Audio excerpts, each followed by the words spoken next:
Local news for Tuesday the 23rd of October. Data released by the Real Estate Institute of New Zealand showed there were 32 fewer farm sales for the 3 months ended June 2018 than the same period last year. In the Wairarapa Wellington area, subdued activity on the sheep and beef fronts and increased inquiry, though, for dairy support blocks.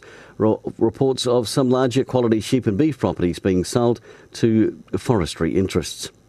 New Zealand's holidays rental site Book a Batch has launched its annual search to find the country's perfect batch, with the Martinborough batch making the shortlist. Summer Lodge Martinborough has made the shortlist in the pet-friendly category.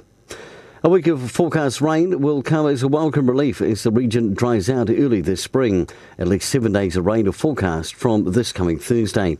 And the Ferries Wairarapa Bush have come back from a 24-0 loss a week before to book a spot in the Lahore Cup final, defeating North Otago 31-20 in front of a good crowd at Trust House Memorial Park on Saturday. The Bush boys will travel to Levin for Sunday's final against Honowhenua Kapiti.